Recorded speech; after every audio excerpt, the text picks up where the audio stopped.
ఆంధ్రప్రదేశ్ రాజకీయాల విషయానికి వస్తే వైఎస్ఆర్ కాంగ్రెస్ పార్టీపై మాజీ ముఖ్యమంత్రి వైఎస్ జగన్మోహన్ రెడ్డిపై ప్రతిరోజు కూడా ముఖ్యమంత్రి చంద్రబాబు నాయుడు విమర్శలు చేస్తూనే ఉన్నారు సార్. వ్యక్తిగతంగా కూడా టార్గెట్ చేస్తూ ఉన్నారు. వైసీపీ వాళ్ళు చీడ పురుగులు, రాజకీయ చీడ పురుగులు అని కామెంట్ చేశారు. అంతకుముందు పారిశ్రామికవేత్తలకు ఇచ్చిన హామీలో ఆ భూతం మళ్ళీ రాదు అని చెప్పారు. అంటే జగన్మోహన్ రెడ్డిని భూతంతో పోల్చారు. అండ్ ఫేక్ ఫెలోస్ అని కూడా అన్నారు సార్ రీసెంట్గా. ఎందుకు ప్రతిరోజు చంద్రబాబు నాయుడు జగన్ని టార్గెట్ చేస్తూ ఉన్నారు? ఈ టార్గెట్ జగన్ అనే వ్యూహం తెలుగుదేశం పార్టీకి రాజకీయంగా కలిసి వస్తుందా అంటే ఏం చెప్తారు? జగనే ప్రధాన ప్రత్యర్థి అయినప్పుడు ఆయన టార్గెట్ చేయకపోతే మిమ్మల్ని టార్గెట్ చేస్తారా, నన్ను టార్గెట్ చేస్తారా? మీరు ఈ చంద్రబాబు నాయుడుకి ఆయనే ప్రధాన ప్రత్యర్థి కనుక ఆయన ఖచ్చితంగా టార్గెట్ చేస్తారు. ఆ మాటకు వస్తే జగన్మోహన్ రెడ్డి ముఖ్యమంత్రిగా ఉన్నప్పుడు ప్రతిరోజు చంద్రబాబు నాయుడిని టార్గెట్ చేశాడు కదా. ఇంకెవరిని టార్గెట్? చంద్రబాబు నాయుడు, పవన్ కళ్యాణ్ ఇద్దరినే టార్గెట్ చేశారు కదా. సో అందువల్ల ఎవరైనా తమ రాజకీయ ప్రత్యర్థులనే టార్గెట్ చేయడం సహజం. ఇక నెక్స్ట్ క్వశ్చన్ వచ్చేది, ఇది రాజకీయంగా ప్రయోజనమా అని. ఆంధ్రప్రదేశ్కి వచ్చేవరకు ఏంటంటే, నేను నిన్న కూడా చెప్పాను, పబ్లిక్ ఇష్యూస్ పైన ఫైట్ చేస్తాం రెండు పార్టీలకు ఇష్టం లేదు. ఎందుకు ఇష్టం లేదంటే కొన్ని కామన్, మీకు ఉదాహరణకు పోలవరం ఉంది. పోలవరం పైన జగన్ ఏమన్నా అడుగుతాడా చంద్రబాబు నాయుడు? ఎందుకు పోలవరం పూర్తి చేయలేదు, ఎప్పుడు పూర్తి చేస్తావన్న ప్రశ్న కూడా అడగడు జగన్. ఎందుకు? అది అడిగితే వెంటనే ఆయన మీద ఏం ప్రశ్న వస్తుంది? మరి 5 ఏళ్ళు నువ్వు ఎందుకు ఆపావు, నువ్వు ఏం చేసావు 5 ఏళ్ళు, పోలవరం పైన 5 ఏళ్ళు ఏం చేసావో చెప్పాలి కదా అని అడుగుతారు. అందుకే జగన్ పోలవరం పైన అడగడు. అమరావతి పైన జగన్ అడగడు. ఎందుకు అడగడు? అమరావతిని ధ్వంసం చేసింది నువ్వే కదా అని విమర్శ వస్తుంది.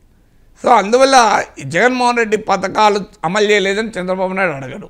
ఎందుకంటే జగన్మోహన్ రెడ్డి పథకాలను ఎదుర్కోవడానికే సూపర్ 6లు పెట్టారు కదా. సో ప్రత్యేక హోదా ఇద్దరు అడగరు. ఎందుకంటే ఇద్దరు అడిగినా మళ్ళీ మోడీకి కోపం వస్తుంది కనుక. విశాఖ స్టీల్ ప్లాంట్ మీద ఇద్దరు అడగరు, ఎందుకంటే మోడీకి కోపం వస్తుంది కనుక.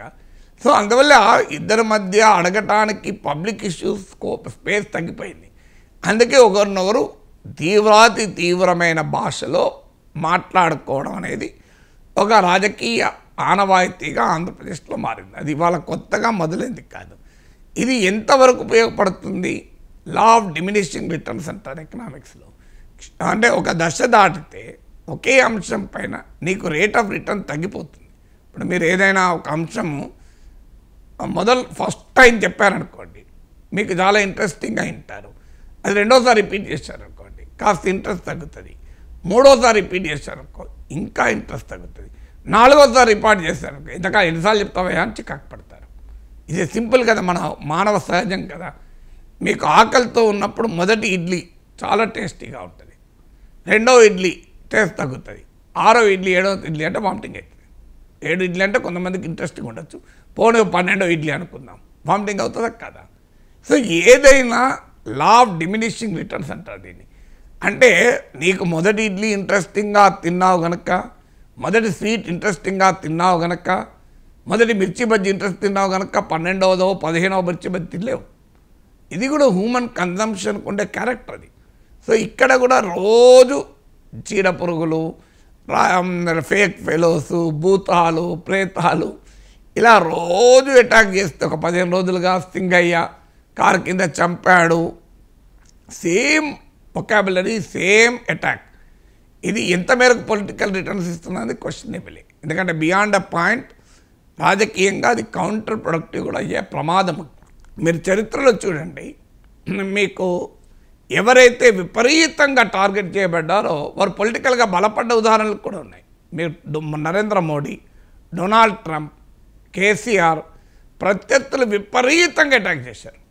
ఏమైంది? అది 2014కి ముందు మీకు కేసీఆర్కి లాభమైంది, మీకు మోడీకి లాభమైంది, మీకు ట్రంప్కి లాభమైంది.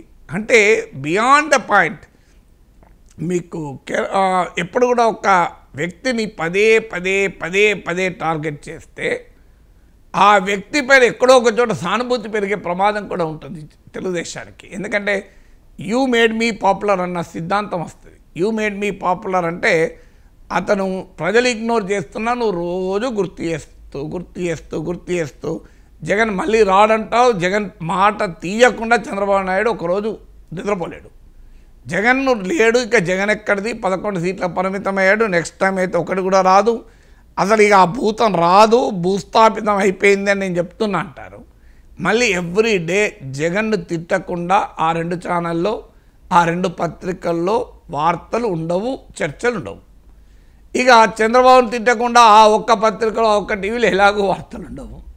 సో రోజు జగన్ నామస్మరణ లేకుండా, నా డౌట్ జగన్మోహన్ రెడ్డి గురించి వైఎస్ఆర్ కాంగ్రెస్ వాళ్ళు స్మరించే దానికన్నా చంద్రబాబు నాయుడు, లోకేష్లు స్మరించేదే చాలా ఎక్కువ కనబడుతుంది. పవన్ కళ్యాణ్ చాలా తెలివిగా తగ్గించాడు. మీరు గమనిస్తే పవన్ కళ్యాణ్ సందర్భం వచ్చినప్పుడు జగన్మోహన్ రెడ్డి అటాక్ చేస్తున్నాడు, చేయడం లేదని నేను అనడం లేదు. కానీ ప్రతిరోజు అదే కార్యక్రమంగా పెట్టుకొని ఇక రోజు జగన్మోహన్ రెడ్డి తిట్టే కార్యక్రమం పవన్ కళ్యాణ్ చేయడం లేదు తెలివిగా. సో ఆయన వ్యూహం కరెక్ట్ అది. ఎందుకంటే బియాండ్ ఎ పాయింట్ నీ పాలన ద్వారా ప్రజలే జగన్మోహన్ రెడ్డి చీదరించుకునేలా చేయాలి. చూడు చంద్రబాబు నాయుడు ఇంత అద్భుతంగా పాలిస్తున్నాడు, ఆ జగన్మోహన్ రెడ్డి ఎందుకు ఇలా చేశాడు అని ప్రజలు అనుకోవాలి. కానీ నిరంతరం జగన్మోహన్ రెడ్డి అన్యాయం చేశాడు, నేను చాలా బాగా చేస్తున్నాను, జగన్మోహన్ రెడ్డి అన్యాయం చేస్తాడు, నేను చాలా బాగా చేస్తున్నాను అన్నావు అనుకోండి, చాలా బాగా చేస్తున్నారన్న అభిప్రాయం ఉన్నవారు కూడా ఇన్నిసార్లు చెప్పుకుంటాను ఏం చేసిండయ్యా అంటారు, ఒక దశ వస్తే. సో అందువల్ల నీకు ఎప్పుడు కూడా అంతే నేనున్నాను, నేనేం మాట్లాడకపోతే మీరే అంటారు నాగేశ్వర్ సార్ ప్రపంచ పరిణామాలు చర్చించాడు, జాతీయ పరిణామాలు చర్చించాడు, రాష్ట్ర రాజకీయాలు చర్చించారు, నాగేశ్వర్ గారు చాలా విషయాలు మాట్లాడతాడు, చాలా విషయాలు తెలుసు అంటారు. నేనే అన్నాను అనుకో, నాకు చాలా విషయాలు తెలుసు రవిశంకర్, నాకు తెలిసినంతగా ఎవరికి ఇది లేదని అనుకోండి, మొదటిసారి వింటారు, 4వసారి ఇది పిచ్చి పట్టింది అంటారు నన్నే. అందువల్ల ఎప్పుడు నేను నేను నేను నేను గొప్ప, ఎదురోడు పనికిమాలినోడు అనే విధానము రాజకీయంగా కూడా ఉపయోగపడదు. అది జగన్మోహన్ రెడ్డి కూడా ఉపయోగపడలేదు. జగన్మోహన్ రెడ్డి 5 ఏళ్ళు అదే పని కదా, 5 ఏళ్ళు అసెంబ్లీలోనే బయట అయినా ఇంకో మాటే లేదు. ఆయనకు తానా అంటే తందానలాగా ఇతరులు.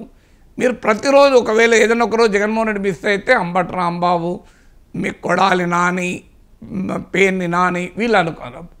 ఇక అసలు ప్రతిరోజు ఇదే పనికి వేరేది ఏం లేదు. అసెంబ్లీలో ఆఖరికి చంద్రబాబు నాయుడు సతీమణిని కూడా ప్రస్తావిస్తూ నీచంగా మాట్లాడిన సందర్భం చూశారు, ప్రదర్శించారు అది. అందువల్ల రాజకీయాలు నీ పాలన పాజిటివ్గా పాలన కనుక పాజిటివ్గా రాడికల్లీ డిఫరెంట్ ఉంటే ప్రజలే చరిత్రలో కాలగర్భంలో ప్రత్యర్థులు కలిపేస్తారు. సో దానిపైన ఫోకస్ చేయడం ఉపయోగం తప్ప 11 సీట్ల పరిమితమైన జగన్ను నిరంతరం ప్రజల్లో ఉంచే పని చంద్రబాబు నాయుడే చేస్తున్నాడు కదా.